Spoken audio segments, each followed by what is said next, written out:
We're happy to bring you this webinar with some great colleagues that we have today as presenters to begin to give us a glimpse of how we are continuing to provide HIV testing during this time of the COVID-19 pandemic. So hopefully everyone is staying safe, working from home. If you're allowed into your offices, that's also great too, but we got to remember, to continue to stay safe. So we're glad we have people joining us today to begin to discuss self-testing in our communities. Next slide.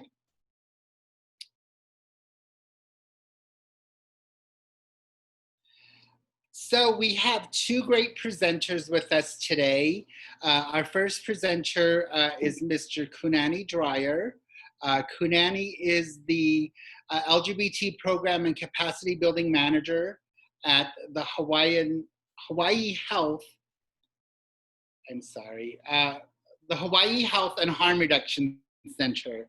Kunani is a leader within the LGBTQI community, providing ongoing cultural humility trainings to service providers. He also has served as director of the HIV Prevention Services at Life Foundation since 2006, and has experience working with prevention interventions, PrEP navigation, linkage to care, and prevention for positives. He's completed the Institute for HIV Prevention Leadership Program and serves as a member of the Hawaii Community Planning Group. Kunani continues to develop and foster various trainings at the Hawai'i Health and Harm Reduction Center to build the capacity of service providers to better serve and support our most vulnerable populations. We also have this afternoon Cody Knight, who serves also as the HIV Program Coordinator of the Oklahoma Area Tribal Epidemiology Center.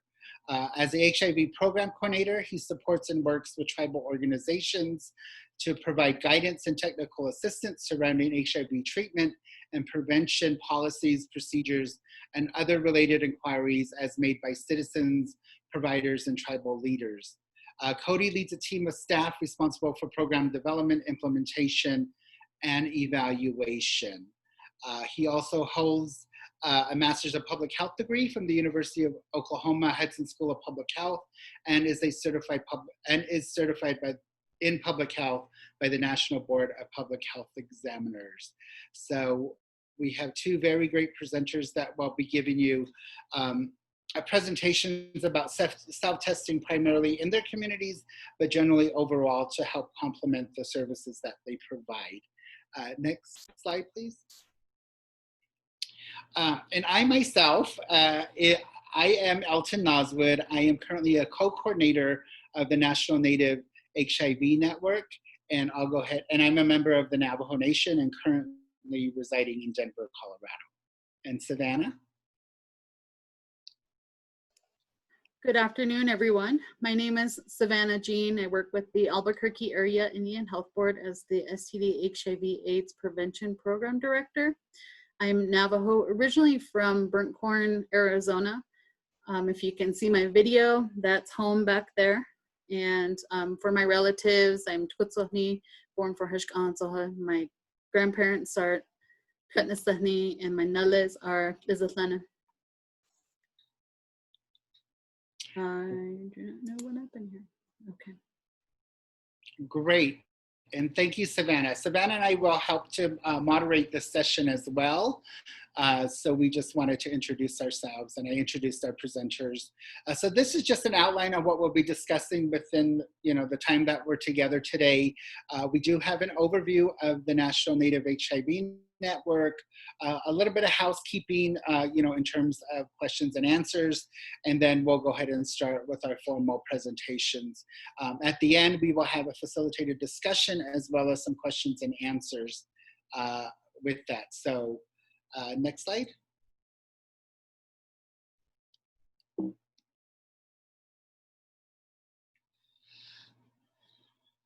So this is a map of the National Native HIV Network, where we have a constituency of community advocates, providers who serve the different regions within the United States. And so we want to know if any of you are located in these certain regions. So we do have a poll that we'd like you to take.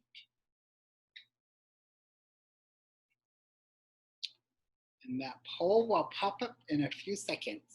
So based on this poll, if you want to look at the regions that are color-coded in the map, please feel free to select the location where you're at or the agencies that you serve.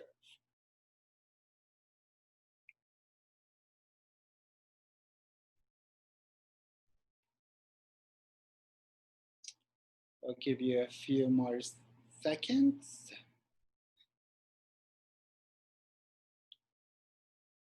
And while you're doing that as well, the National Native HIV Network was organized in 2016 as a national response to advocate for our American Indian, Alaska Native, as well as our Native Hawaiian relatives in providing HIV prevention services,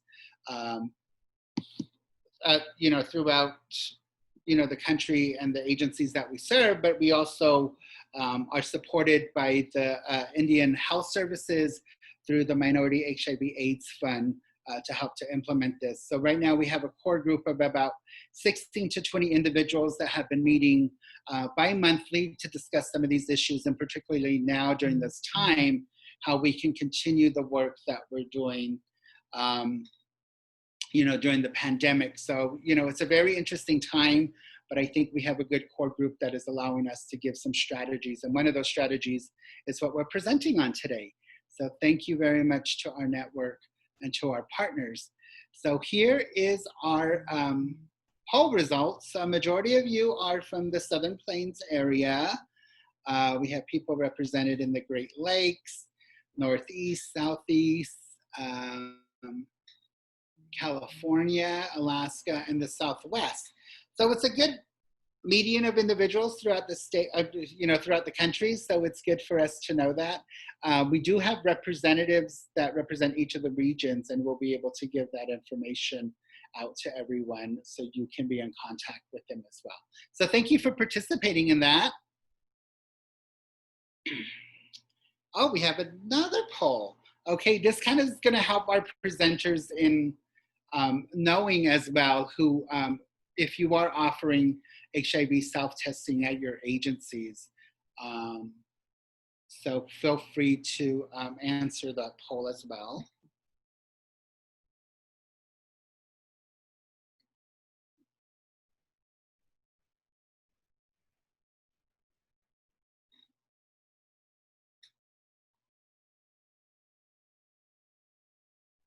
A couple more seconds.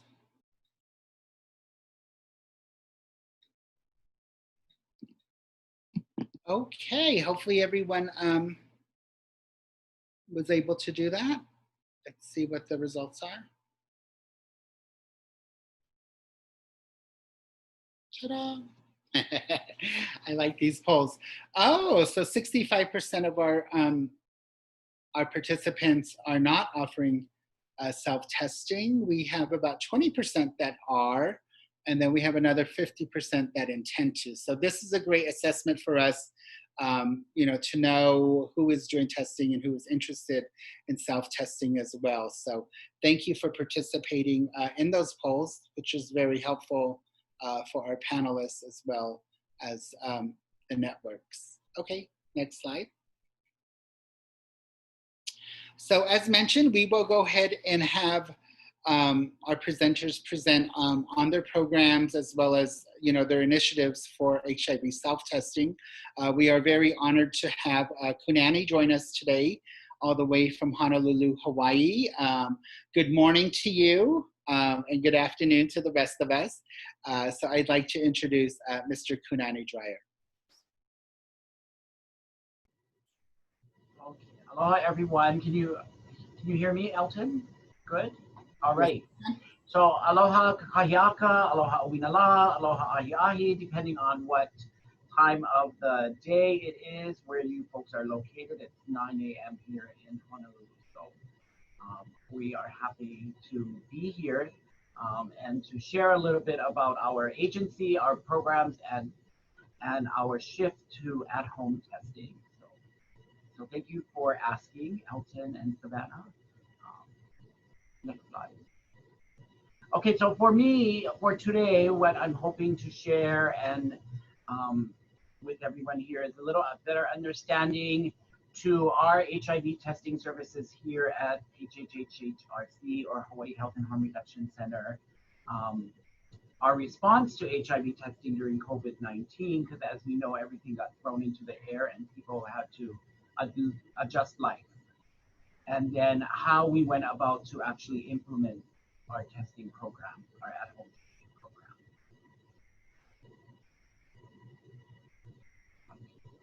So a little bit about our agency before we move forward so that everybody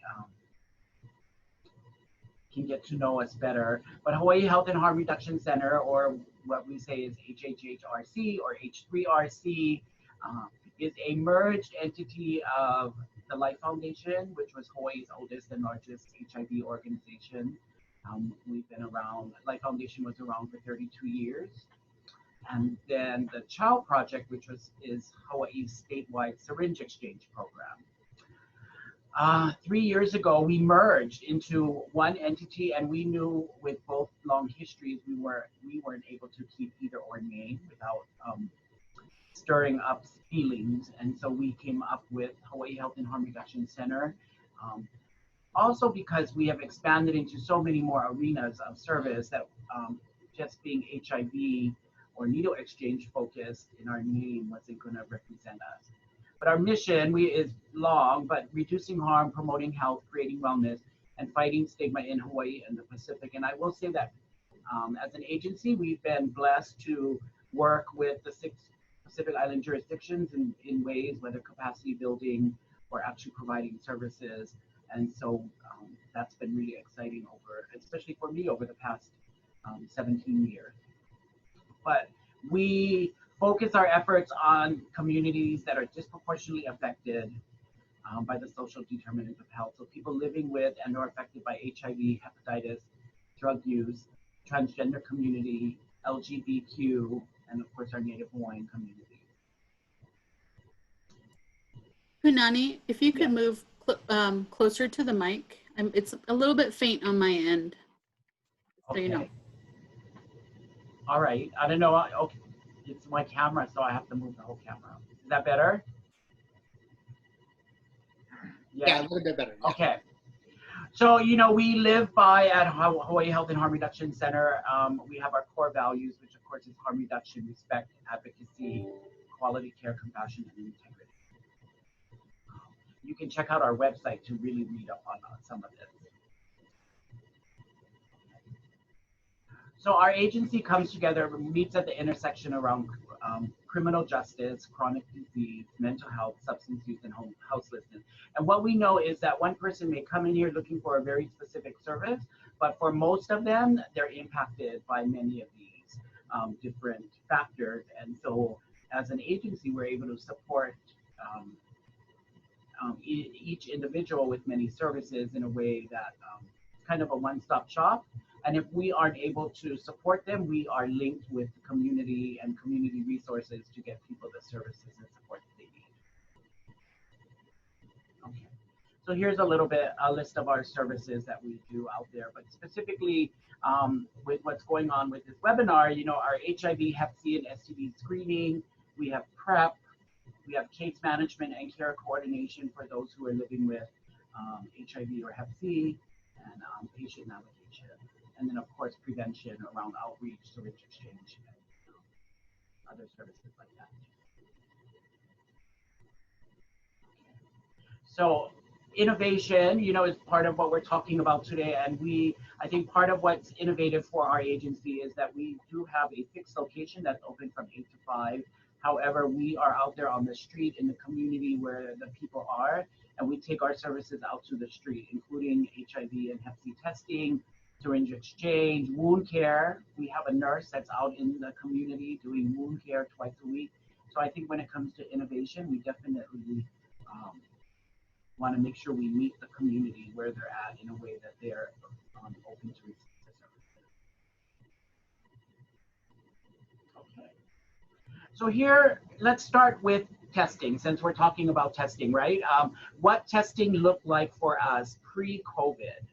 So in February, and we would get up and come to work, we had HIV and Hep C testing that was offered in the office. We were able to do testing out on the street with people. We would take testing to people's homes or wherever the request was coming from. And so we would get these requests, and we had a multiple array of testing technology depending on where you were getting tested. But we, Alir determined rapid HIV 1 and 2. We had the ChemBio test. We also just we were just going to roll out some INSTI, the 1-minute test. And then, of course, we had a rapid Hep C test that we would do. And so people would come in primarily to the office or wherever they would have their HIV testing session. We would have that whole conversation around risk and things like that.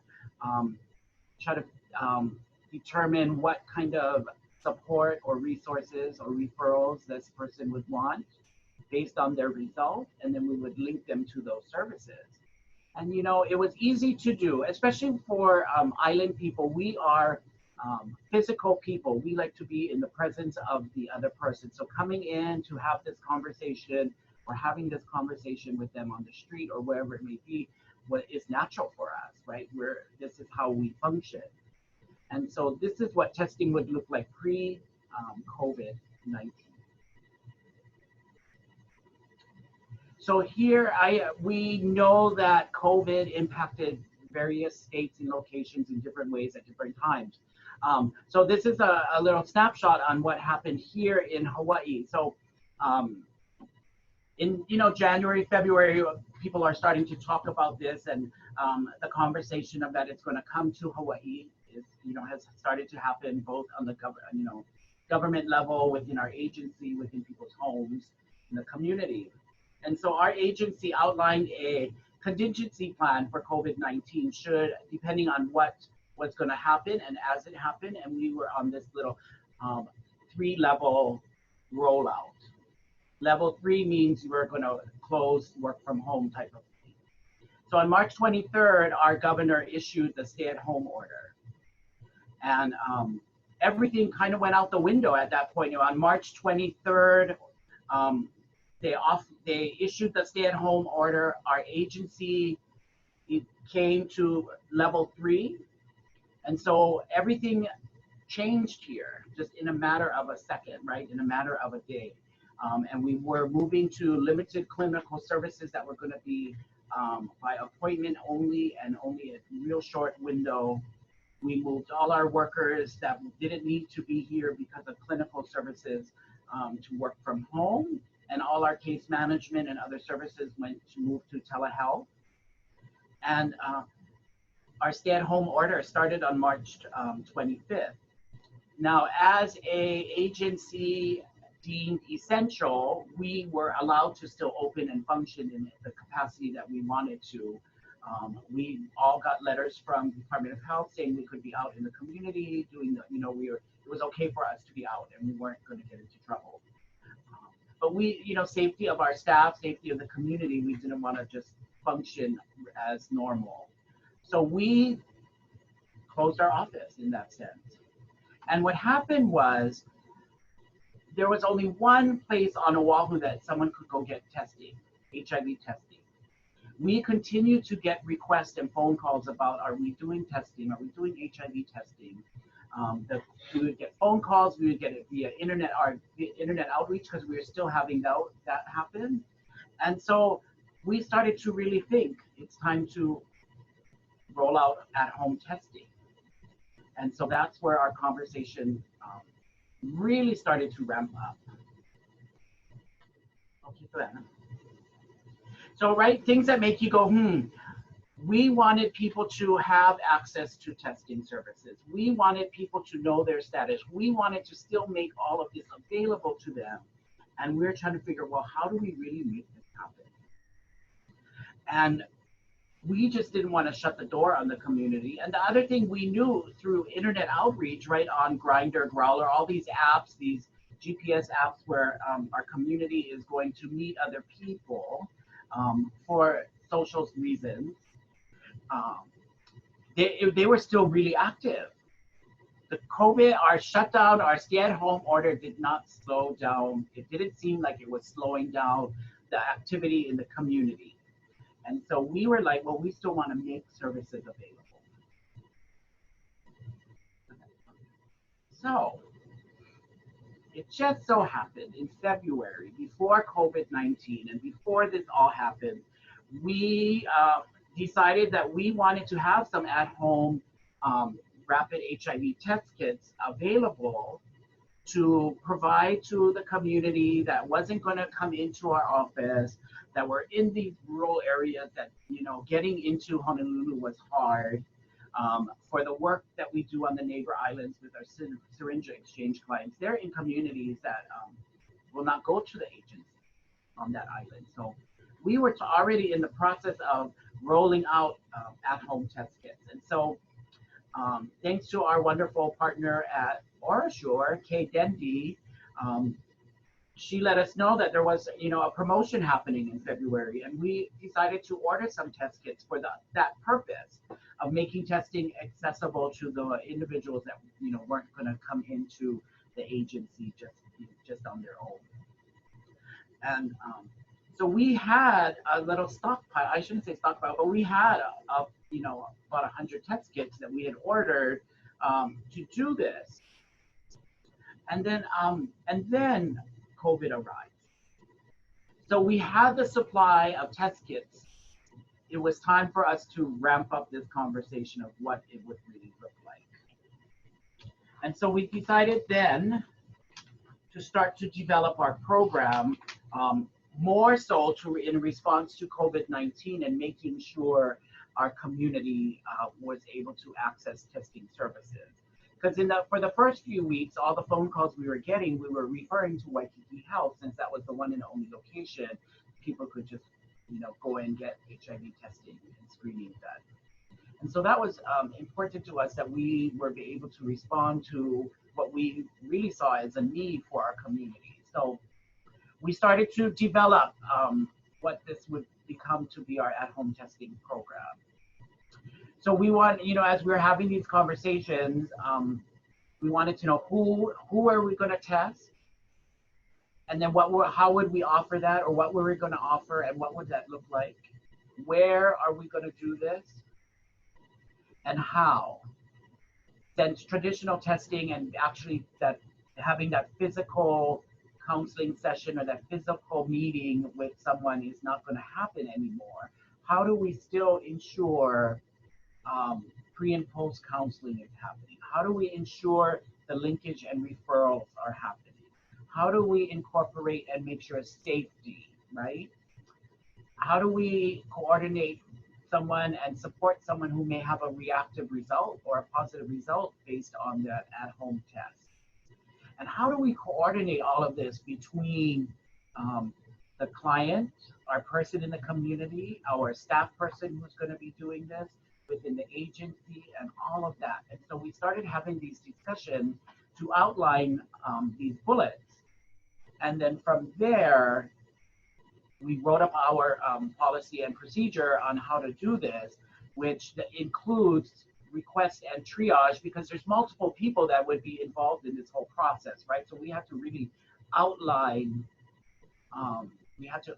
who's responsible for what, so there wasn't going to be any confusion, especially with having a skeleton staff in the office and everybody else working remotely. How do we make sure all these pieces are working well, right? How do it outline the steps for the counseling session, the pre-test, the pre-counseling, post-counseling, all of that. It outlined the confirmatory process and what did we want to do and how would we support the person who might have a reactive result. And then of course, the whole world requires documentation. So we needed to make sure documentation was in place and it looked differently, right? Including the reporting looked very different. And then quality assurance, making sure things were working out well and how were we going to do this. Hold on, I need a sip of coffee or something. All right, so here we decided to roll out our testing program. So program activities that were going to be included outreach, so getting the word out there, whether that was through our online outreach services, word of mouth, Facebook, all of these opportunities to get the word out. Each person does receive pre and post counseling, or we want to try to do our best to make sure post counseling happens. And then referral and linkage for the based on the results and the client's request. So that's what happens with when somebody calls and says, I'm interested in at-home testing. And I'm going to break this down a little bit more for you in this next slide, right? Okay. How am I doing on time? I'm doing pretty okay. So now with the at-home testing, our new testing flow or process looks a little differently, right? We're having a pre-test counseling session with somebody, whether that's over the phone, if it's in outreach, if it's going to be through a Zoom call or FaceTime or whatever the client is okay and coordinates with our HHHRC outreach worker. We provide the OraQuick at-home rapid HIV test to our client, and we do that in a few ways, right? It could be they're going to swing by our office to pick it up. They may want it, our outreach worker may drive by and drop it off, and or we may drop it into the mail. So it's $8.20, 25 cents to mail a test kit to somebody on IHIP. Just putting out there. So that's something else we have to think about is now there's a cost affiliated to mailing the test kit out, right? And as part of our pre-test counseling, we want to have our client agree to a post-test counseling session. So we want to be able to follow up with our client in a agreed upon way and time, whether that is back through Zoom or FaceTime or it's a phone call, to follow up around the post-test counseling in the sense of checking in with what the result is, and also what type of resources or support is needed for this person based on that result. Okay.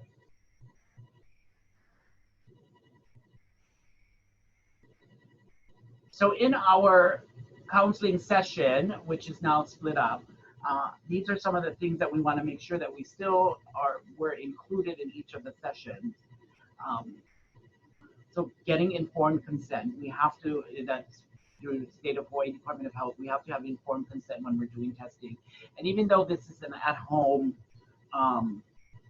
test kit and things function a little different, we still wanted to make sure that the components that we would offer somebody or share with somebody at an in-person session would still be covered in this at-home test. We want informed consent.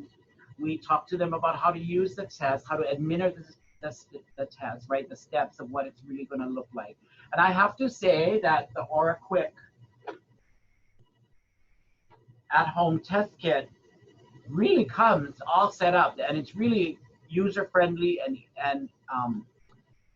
but we want to make sure that before we mail the kit out, that they kind of get an understanding of what it's going to really look like for them when they start to open the box. We ask for a commitment to post-test counseling so that we can make sure that we have a conversation with them to follow up on the result and next steps type of thing. And then we arrange for the test delivery, whatever that may look like, right? And COVID-19, we would make different arrangements, mail, pickup, it could be delivery. And here's the cute part, like for delivery, right? We pull up, put it in someone's mailbox and we let them know it's there, and they would come out and get it, right? Because we're still trying to practice physical distancing and things like that. At this point in life, we didn't know enough around COVID-19. Or, you know, they're like, oh, put it on our car in the garage and I'll come out of the house and get it and things like that. And so safety was really important and all of this, when we were talking about making sure the tests were delivered. And then also keeping the test in, you know, where it would still be kept in temperature range and things like that. You know, we wouldn't want to leave it right out on the hot sun and things like that, or just have anybody find it. So arranging for the test delivery was important. So post-test, so we get them their test, and then we get to the point of the post-test. And so far, 100% of the people who we have given test kits to have actually participated or have called back for, or we've talked to for post-test. They've all been negative results so far. A couple of them have been linked to other services here at the agency, so PrEP and STI screening. And they've all reported an ease at administering the test, or it being an easy process for them once they got the test. So it's actually working out really well, and we're excited that people are reporting these, the ease of the test itself. Okay. So here's a few innovations that we put into place with our at-home testing. So outreach. So our outreach worker, Avery, who is kind of the lead of the at-home testing. Avery has really put it out there into all the hookup platforms, as they like to call them, that's out there to announce and promote the testing. And Avery also uses the live GPS cruising apps like Grindr and Growler, Scruff, some of these where we're able to put conversations in there, or just kind of put little blurbs in our profile announcing at-home testing.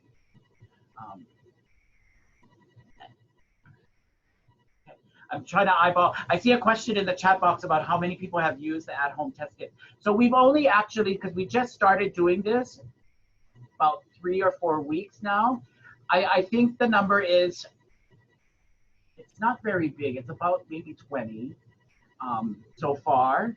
And so it's not a huge number, but it's a good number in the sense of we're getting good results from what we've been doing.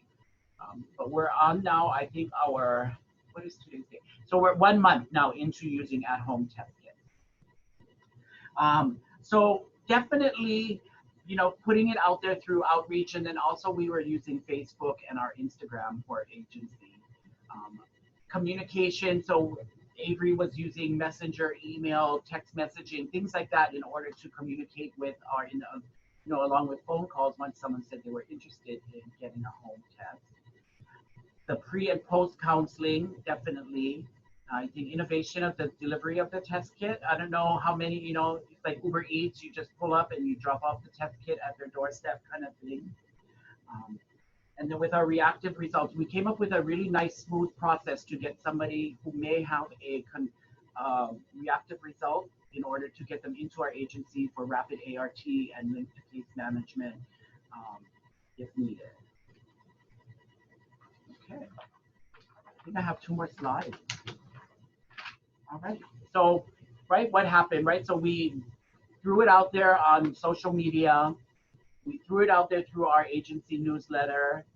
We threw it out there through the apps, the hookup apps. We started getting our requests and inquiries, and we started to coordinate that contact and what that would look like for our virtual session. And you know, something else that we made available with what we haven't done is if somebody wanted to do like a Zoom or a FaceTime type of call and actually walk through doing the test with the counselor on that call, we made that available with no takers, but that was something I thought was pretty neat to do. And I heard about that on one of our network calls, and so we incorporated from that. And it's been going along really smoothly.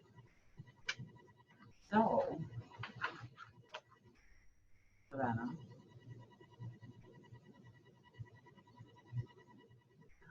Today, oh, my slide didn't come up nice. Okay, so today, what's happening today in our agency is we're slowly returning to some sense of normalcy, and we're still trying to figure out what normalcy means. However, we've had limited in-office testing hours for 3 days a week, and starting next week, we're going to 5 days a week by appointment only. There's 4 appointments a day, so testing is still limited, right? So we're continuing to do our online outreach services in order to get the word out about testing. And at-home testing continues as an additional option, because we know with limited testing hours, not everybody can get here between 9 and 12. Not everybody is available to come on these certain days and things like that. So if we're unable to meet that need of someone coming into the office, we also then say, well, we have at-home testing in order to create the biggest opportunity for someone to make sure that they learn their status. And it's really important for us as an agency that people know their status. And that's my presentation. Thank you so much. I think we're going to continue on. Okay, thank you, Kunani, for that presentation. And, you know, it's really great to kind of have a presentation that's been in operation for 1 month, you know, to see the planning aspects, the implementation aspects of creating that program. So thank you for walking us through that. I know there are probably a little bit more logistics in being able to plan and implement the program, you know, that hopefully we'll be able to look and see what best practices and strategies can work for our Native communities in terms of self-testing. So thank you for presenting that. Elton, sorry, real quick, there's one question in here I thought I could answer real quickly. Okay. About explaining what methodology we use to determine INSTI or what rapid test versus the at-home. So if someone is coming into our office, we're using a rapid test. Alir Determine is our primary testing technology right now, and then we would move to, if it's reactive, we do a second rapid in order to confirm, to get them enrolled into case management and on ART. Our OraSure at-home test kit is offered only to those people who are unable to get to the office, and so then we would arrange to make sure they got an at-home test kit so that they could have that test. Okay, thank you, Kunani. And I know there's 2 questions in the question and answer part. So now that you're available, if you could answer those via the text, Kunani. Our next presenter is Cody Knight, who is with the Southern Plains Tribal Health Board. So let's welcome Cody. Just right before you start, Cody, I'm sorry. Just a reminder, there is a separate Q&A box on your Zoom menu. If you could post your questions there. That way we don't lose it in the chat and we come back to it at the end of the presentation. Thank you. I could add one thing to that last question Kunani got. As far as I know, the only FDA approved self-test at this moment is the OraSure oral swab. So that is the main determining factor of if someone's going to self-test, there's only one option right now. So I just wanted to add that on. And if I'm wrong, please correct me. I want to stay up to date on everything. So my name is Cody Knight. I am with the Southern Plains Tribal Health Board in the Oklahoma area TEC. The tribal epidemiology centers, there are 12 of them across the country. The Oklahoma area covers Kansas, Oklahoma, and Texas, and serves the 44 federally recognized tribes in those areas with epidemiological support, program planning, and different areas like that. Next slide. I started having to put this in here. I'm not used to that. This wasn't asked for it. I just keep it in here now, but I have no conflicts of interest or disclosures I need to give. Next slide. From this presentation, I wanted to quickly hit the ending the HIV epidemic. Just to do that really quickly, Ready, Set, Prep, which is supporting some of our self-testing programs that we're starting, and then just current interest within the Oklahoma area that I'm serving in. Next slide. Bye, Elton. I saw his chat. So EHE is the Ending the HIV Epidemic program that was launched, targeting the top 50% of new HIV diagnoses within the United States. The rural transmission in Oklahoma was one of the target areas. And each of the TECs, the 12 epidemiology centers, were able to apply for an HIV supplement to their core grant. Our office applied and was granted one of those supplements. So we were able to start working with some of our tribal partners on these programs and starting up. Next slide. The Ready, Set, Prep program. Rick Haverkate is on here, so I always try to plug Ready, Set, Prep, whether he's on here or not. But next slide, Savannah, please. The Ready, Set, Prep program was launched to allow PrEP to be available to anyone for free that lacked prescription drug coverage, tested negative for HIV, and could get a valid prescription from a provider. These prescriptions are able to be picked up from pharmacies across the United States. IHS is currently in the process of working out that those pharmacies will also be a dispensing location for Ready, Set, Prep. I know a lot of the communities that I serve don't always have a Rite Aid, a Walgreens, CVS. There's a whole list of them on the website that you guys can look at, which there's going to be resources to these websites at the end. But so that's a conversation that's being had right now on the top levels. So hopefully something will come out about that soon. Next slide, please. I wanted to quickly show you guys how easy it is to get it set up for an individual or a provider, so that when these self-testing programs start coming up, PrEP linkage is also a key piece to some of this, along with linkage to care, depending on your test result. So there's a patient portal. Patients need to have a valid prescription ready to be able to scan and send in. A provider does also. A patient isn't the only person that is able to do this. If you've got a PrEP navigator, a case manager, someone in your office who is assisting any of these individuals with being able to access PrEP and preventative services, you are able to assist these individuals. On the provider side, it is important that we have providers that are signed up on the site to know the ins and outs a little bit, and so that when resources are being made, individuals can know that there are Ready, Set, Prep providers in certain areas. Next slide, please. I also wanted to let you guys know that there are resources available to be able to send out in whether you make posters or flyers, or in my instance, I'm going to talk about later, with some of the programs of self-testing, we send out a whole box. So within a mail-out box is the self-testing kit, with also quite a few different resources, whether that's specific to the clinical site that the self-testing kit is being sent out from, or national programs such as Ready, Set, Prep. But these are available on the website that can be printed off in multiple sizes. So please check that out. Next slide, please. So programs that I want to start talking about really quickly. I wanted to hit the Indian Country PrEP Echo briefly, but then I wanted to move on to the self-testing programs that are going on, which one is with the TEC, another one was within Cherokee Nation, and then a state initiative for the state of Oklahoma. Next slide, please.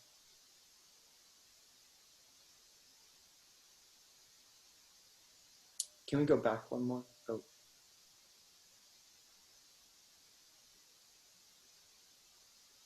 Is it skipping the PrEP Echo? There we go. Okay, awesome. So this is ECHOs stand for Extended Community Health Outcomes. This is a program that is run out of a sister health board, the Northwest Portland Indian Health Board. And I've gotten to work with them on a couple programs now, but this is the most significant one that I've gotten to be a part of. So it is a national, this map shows the individuals who registered for the cohort of the PrEP Echo, which sadly had to end because faculty got tied up with COVID, as has happened to many programs around the country and in our communities.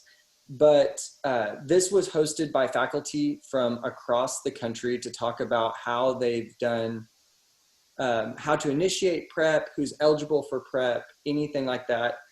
And this national enrollment took place, as you can see from the map, we had quite a turnout. And so this will be starting back up maybe in August, and I wanted to make everybody aware of it. You can just type in Indian Country Echo, and the website will come up, and many echoes are available off of the website. But I wanted to plug the PrEP one as it pertains to training providers and individuals around PrEP to tag alongside our self-testing campaigns. Next slide, please. So the HIV supplement that was granted to the Tribal Epidemiology Center, which there were 9 other tribal epicenters, I think, that were granted supplements, HIV supplements. This was the first initiative like this to come out of our office. And so we were building this from the ground up quite a bit. But one of the key pieces of the supplements were community action plans. This was a requirement of any tribal epicenter that received this funding. These community action plans are meant to be specific to every community that is served by the tribal epicenter. It's not supposed to be a cut and paste piece that you create a plan and then you apply that to every community you work with. My office took the idea of creating almost a menu. We created a best practices menu of different ways around testing, prevention, care, any piece that we could think of. And one of the newest pieces that came out of that was self-testing. And so I wanted to move on to how the texting kind of planned into that. In Oklahoma, we're serving quite a large rural population. In many areas, it has limited cellular data service, let alone just internet access, Wi-Fi, things of those nature. So actually having community events, being in the community, Kunani talked about how being in person with individuals, with community members, that's where the connections are made. That's where big initiatives take place. And that all changed, with COVID. So we are changing with the times. But what also is changing with the times is how we reach these individuals if we can't go speak to them in person. Mobile Commons is a software that our office is using, partnering with the Northwest Portland Indian Health Board to reach these individuals in these remote communities. This platform does not require any cellular data on the base level. So it only runs off SMS texting, not MSM. So if you have an iPhone, when you send a text message, it's blue. And you always know sometimes, if you send a text message to someone else that has an iPhone, it'll turn blue. That's an iMessage. There is cellular data that runs with that. Now, if you send a text message and it's green off of an iPhone, you sent it to someone that doesn't have a data linkage to their text message. So this text messaging service runs off the most basic platform of sending text messages. There's no cellular data requirement.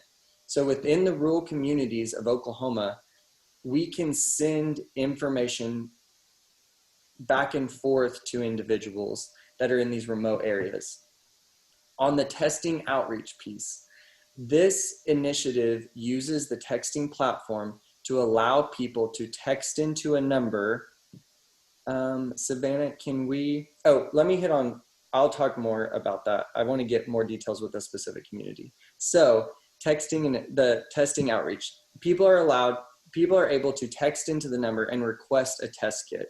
This is where the community action plans and individual plans for communities have evolved.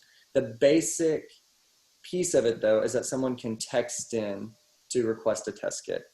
The CTR training goes along with the community action plans that we are offering individuals the ability to take a train the trainer CTR. This is in development with our state health department here in Oklahoma.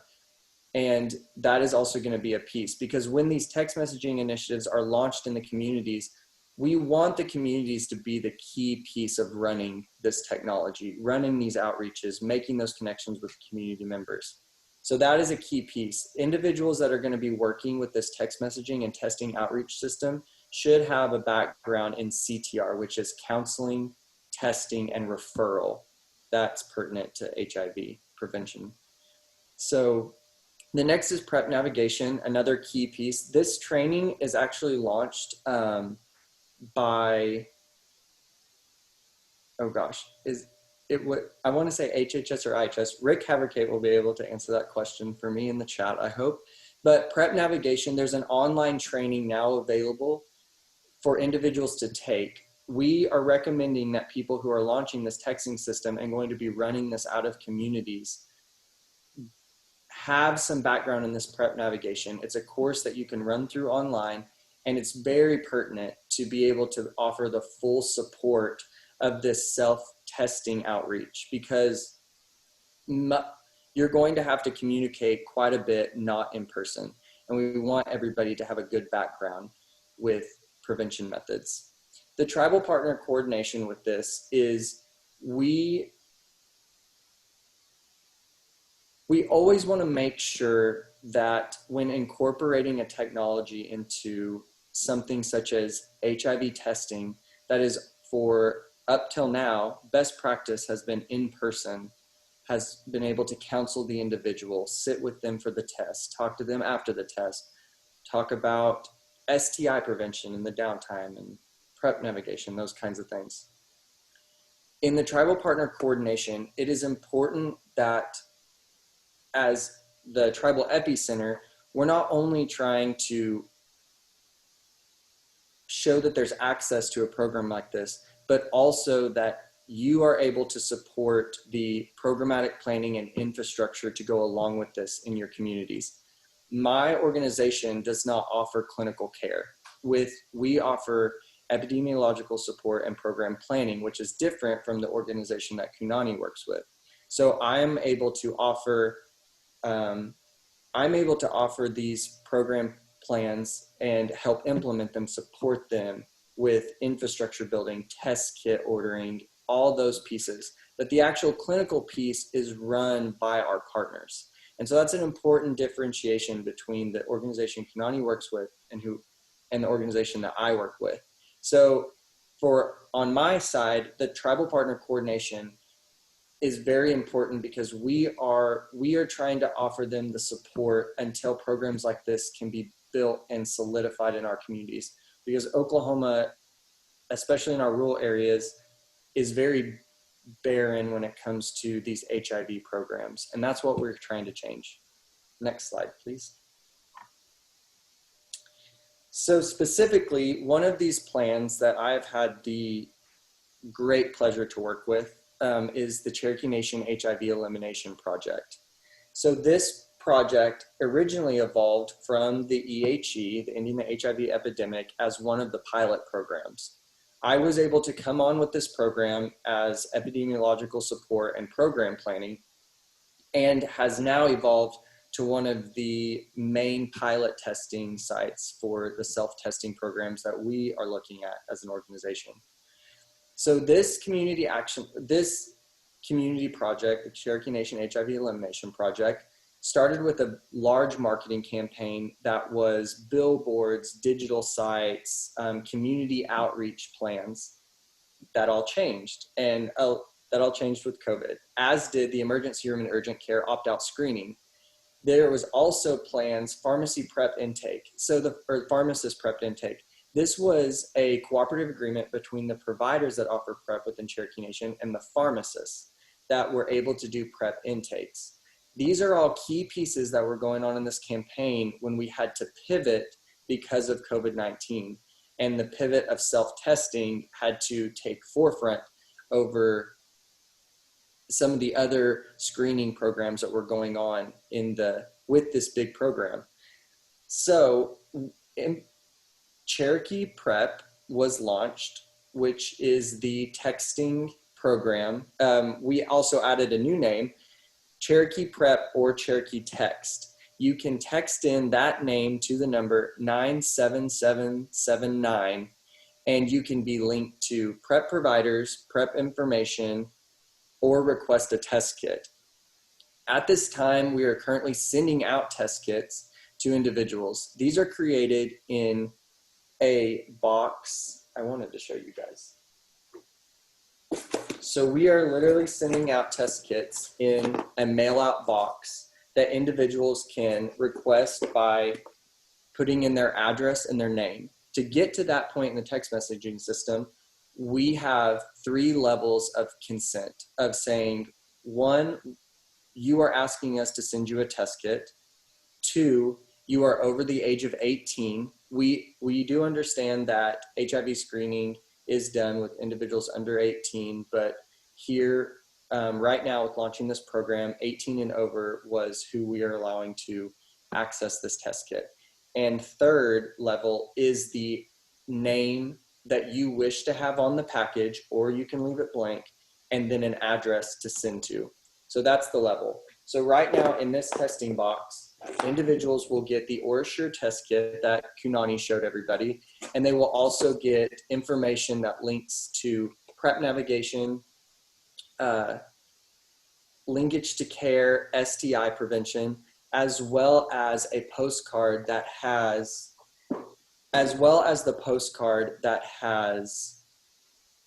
the name for the hotline number that was launched within the Cherokee Nation HIV Elimination Project to offer instant access to a PrEP provider or an individual in crisis to be able to talk about test results, possible contact. We wanted to make sure that piece was there, that individuals can call a number during the time that they get this test kit, talk to a provider or talk to someone while performing the test afterwards, and also individuals who text in can just call that hotline number if they would like to have a PrEP consultation and linkage to care. Next slide, please. So the Oklahoma initiative that we as an organization have involved ourselves in is the Oklahoma Hepatitis HIV Planning Council. This was a program that launched out of the EHE with phase 1 funding because of the rural transmission within the state of Oklahoma. And it was to create a state plan. At the time of my organization entering this initiative, there was no tribal representation on a large scale level. There was participation by 2 other sovereign nations, but there was not a representation of, there was underrepresentation is what it boils down to. And as an organization that represents all 44 federally recognized tribes to create a unified voice for the communities, we wanted to make sure that our engagement was forefront in the planning of this, was it at the very point of planning this state initiative. One of the large pieces was pivoting to self-testing. There are other states across the country, Arizona is one, that you can actually request self-testing from the state. This was a big conversation piece within Oklahoma because of how rural some of our areas are and the outreach. The plans that are going on right now within our tribal communities are some of the frameworks for what the state is looking at to create a state initiative to make sure that what is created around this is best practice. Our tribal communities are at the forefront of these self-testing initiatives. Kunani has created just an amazing example of programmatic planning around this. Just getting to sit and listen to him, I've been able to take some notes so that I can take to the communities I'm working with. And it is important that when upper level pieces of like state and federal government come into these, the tribal voices are a piece of all the program planning that's taking place, because because there's always, these plans that go into place are going to stay in place for a long time. Change is slow on those levels. So we need to make sure that voices are heard in the beginning so that representation is put in these plans and that best practice for our tribal communities is given. Next slide, please.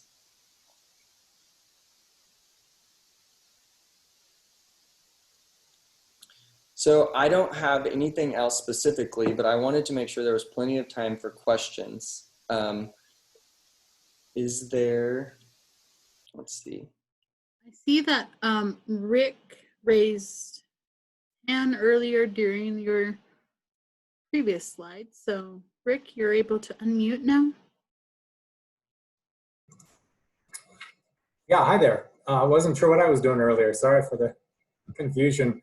But I just was responding that, yes, you're right, Cody, that Aura Quick is the only FDA approved.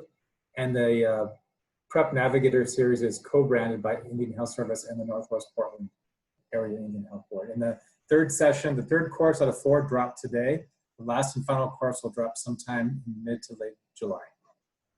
And those courses are, you could start course 1 now.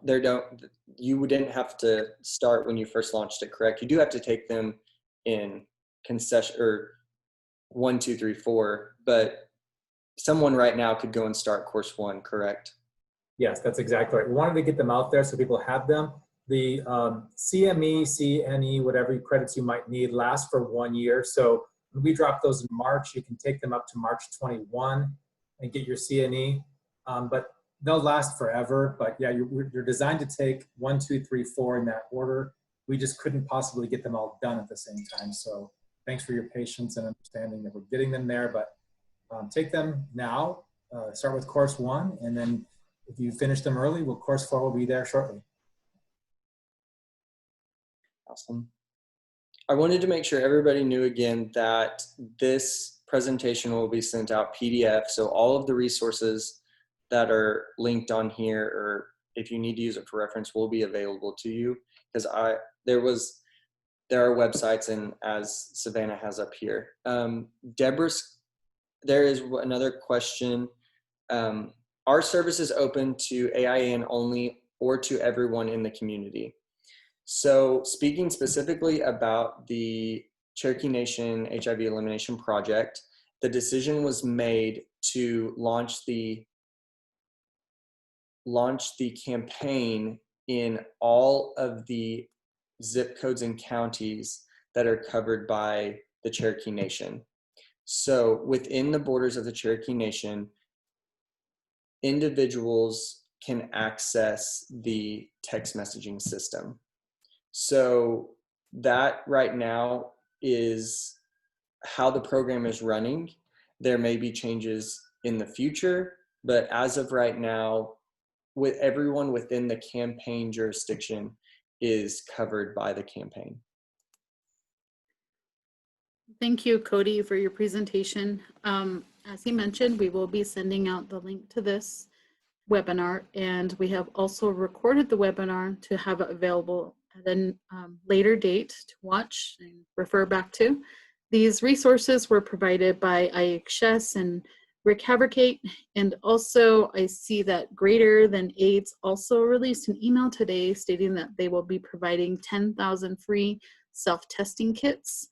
I'm not really sure about the details about it, but we can provide that information in a follow-up email as well. So we have questions in our Q&A. We have one from Steve Goldman that says, "You are so right about the lack of cell service data in rural Oklahoma. Please give more info on the service you use.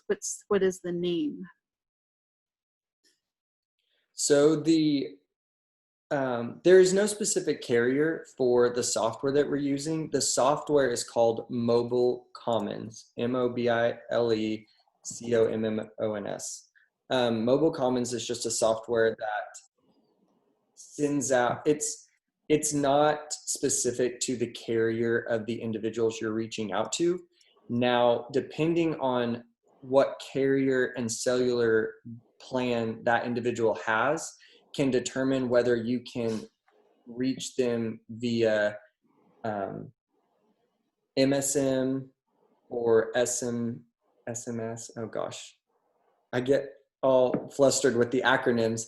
But so in the sense of within the texting system that we're working with right now, the only data restriction that I added in was there's 2 surveys. There's 2 embedded surveys, but they're a link to a Survey Monkey.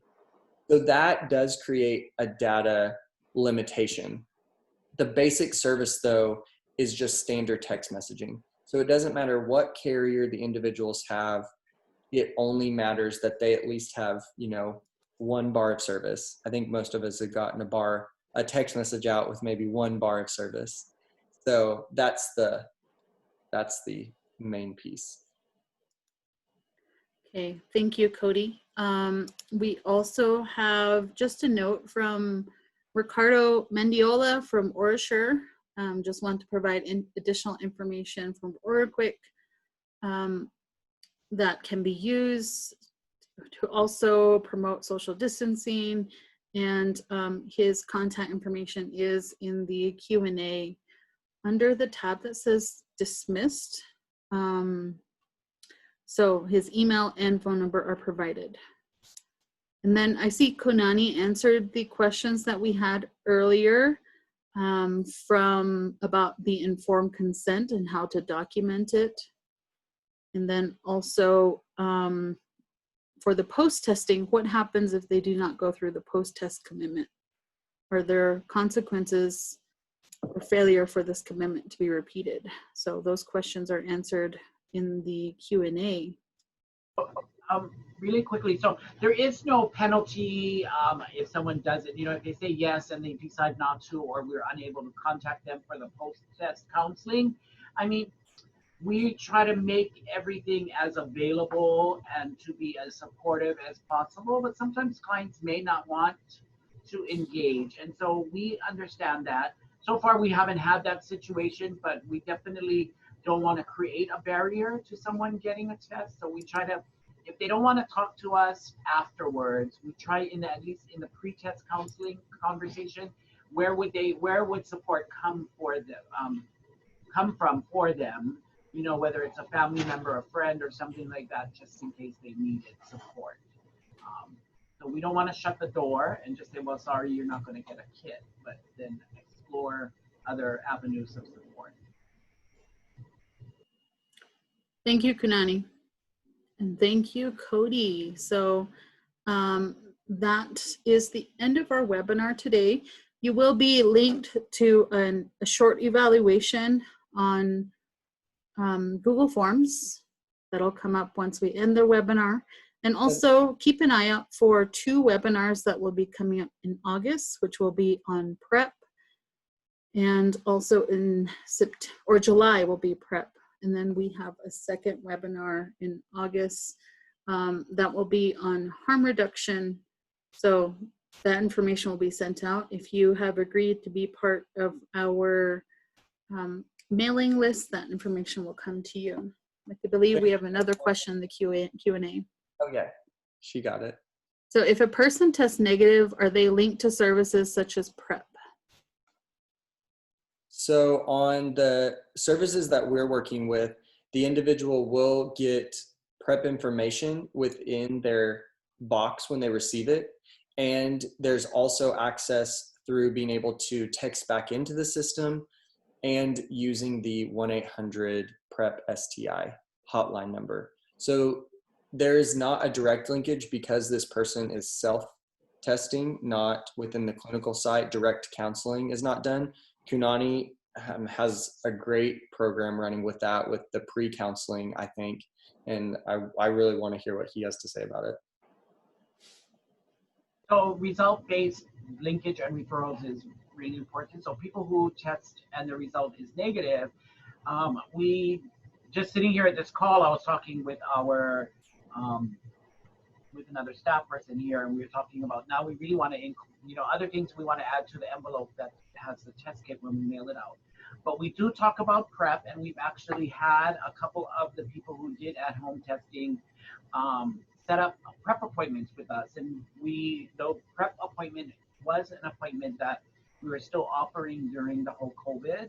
And so we're able to make that appointment for them and let them come in to see our PrEP navigator and also be seen by our clinician so that PrEP can be prescribed on that same day. That's an important piece, Kunani, with it's moving to the telemed piece for PrEP. It's not only limited now to the in-person. With the self-testing, there's key pieces that can be moved to telemed other than blood draws, but we gotta take it where we can get it. Thank you. We'll be allow a few more moments for questions to come in through the Q&A. Rick Haverkay also posted in the chat about the PrEP navigation courses and also a link to it. I wanted to make sure and highlight that.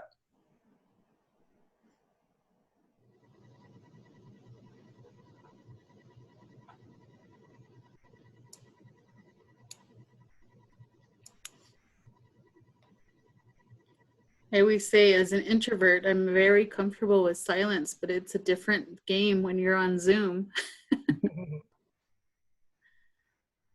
Very true. I'll do a plug for, I guess, my office a little bit. If you are within the Kansas, Oklahoma, Texas area, or within the Arkansas and Louisiana added to that for the National Native HIV Network region, please feel free, reach out. I'd love to have conversations about what's going on in your communities, what you're doing, what you would like to do, how support can be given in any way. That's what this stuff is about. That's what the network is about. And looking forward to some of the new contacts from this webinar that's coming through. Yeah, thank you for that, Cody. We are a fairly new group. We're mostly an advocacy group. And as I mentioned, we have the 10 regions or 9 regions, and we're going to be launching a website coming soon.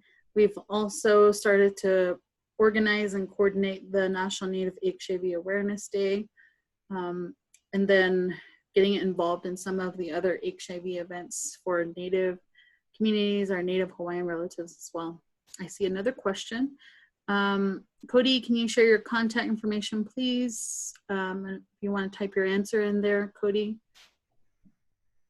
Oh, yes. I put it in the chat too. Okay, and it's in the chat for his email address.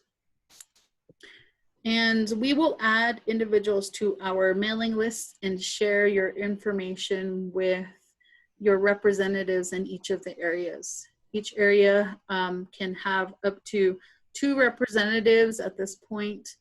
We need representatives actually in the Northern Plains region. So that would be North Dakota, South Dakota, and it is all leaving my mind now, but. Is it Nebraska? Nebraska. Okay. I think that's right. Yeah, so that region, we are seeking a representative. If you are interested in joining, please let us know. See, Christopher, yeah. So maybe it's our Great Lakes region that needs. Really? So thank you all for joining our webinar today. We will again have another one in July and August. And another thing that we are offering is scholarships to attend the AIDS 2020 virtual conference. We are sponsoring up to 30 individuals to receive scholarships for that. That is happening July 6th through the 10th. There is a scholarship form, and we will send that out with the follow-up information. Okay, well, have a great day. Yeah,